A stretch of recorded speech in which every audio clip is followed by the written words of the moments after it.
Welcome back. Now, the tabling of the 2025 budget by Finance Minister Enoch Godongwana was postponed to next month.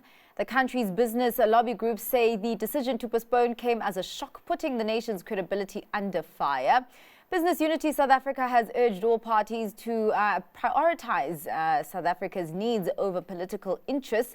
Today, we explore the impact of the delayed budget on the country's business sentiment. And joining us for greater perspective is Khulekani Mathe, CEO of Business Unity South Africa. Thank you so much for your time, Khulekani. Now, the business community has been welcoming and supportive of the GNU and what it's supposed to mean for policy formulation since the beginning.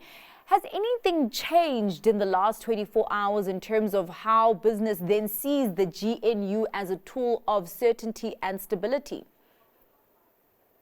Good evening. I mean, nothing has changed really, but yesterday's events have shown that perhaps the working together of the government of national unity has not yet been fine-tuned. Okay. Because here power is shared between 9 or so political parties.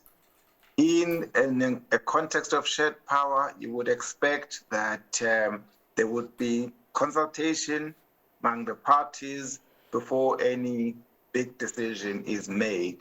From what we hear, that consultation did not happen, and hence we ended up here. And when we urge political parties to act in the best interest of the country, is because we still believe that the GNU was the right decision, and that the GNU, by and large, has been good for the country. It just needs to fine-tune its working arrangement. That it is disappointing is absolutely true. That it got to this point, but it must refine its working arrangement so that we do not find ourselves in a similar situation going forward. Have we also found ourselves in the middle of politicking gymnastics here?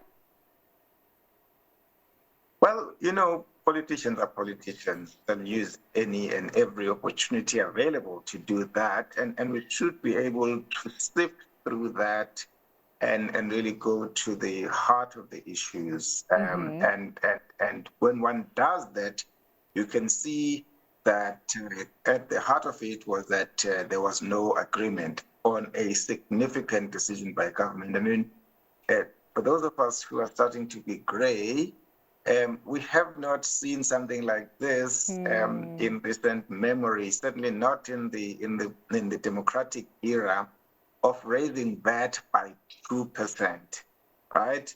It was only raised once, in 2018 by 1%, and even that did not go down very well.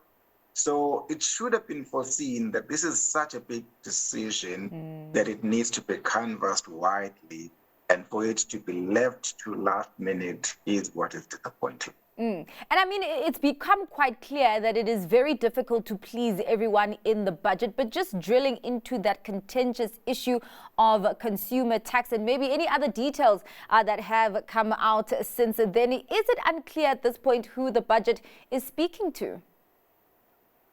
Well, the budget has some interesting things about commitment to growth, which is a point we've always made, that the only really sustainable way of expanding your spending or increasing your spending is if you can finance it. And you can only finance it if your economy is growing and generating the resource. So it has those elements.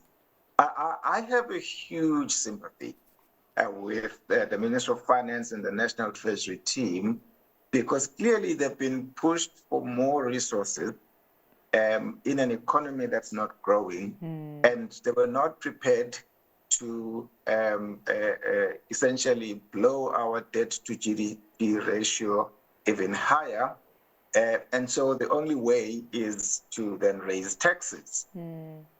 What it tells us is that the idea of prioritization in our government is not working very well.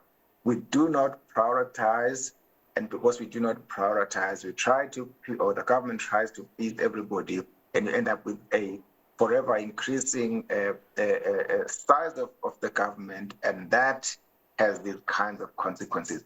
Something has to be chopped. We just don't have money. Some programs have to be chopped so that we can live within our means. And for as long as we do not do that, we will find ourselves in these really difficult situations that found ourselves in. It really is quite interesting because, I mean, when you look at the options that are available in terms of financing our spending, it seems that there is no option that is the lesser evil in here. And it's either we chop, or we are just left with the hard reality of stomaching more pain, particularly when it comes to an increase in VAT for the most vulnerable people in South Africa. We've been talking about fiscal consolidation and austerity measures for years. Is that path just proving to be difficult?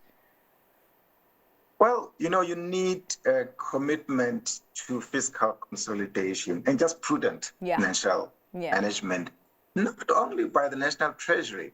Unfortunately, some people in government think that this is only the National Treasury's problem. No, it's not. It is everybody running a department, everybody running an entity of government to make sure that we live within our means. And so for as long as we think it's a National Treasury issue, but the others can just spend or demand more money, we will always have a problem. And so fiscal consolidation hasn't been very successful precisely because there isn't a government-wide commitment to fiscal consolidation. And of course, we are now looking forward to the 12th of March. What exactly is business looking for there? Any kind of fundamental picture that you are looking for? Or is it just maybe the same fundamentals, just maybe a tweak here and there? Look, we share the concern that has been shared by many that hiking VAT by 2% would harm the economy, would obviously harm the poorest of the poor. Even if you implement the zero rating of some of the goods, but that is not a very progressive tax, and so it will cause harm. And so it's something that we would really hope that it gets revisited. Obviously, there is always a risk that if you can't do that, then every other thing gets high. Again, this is an economy that is really, really struggling, significantly weak. I don't think it can stomach any shock of this kind. And so we need to find a balance between what we would really like and what we can afford.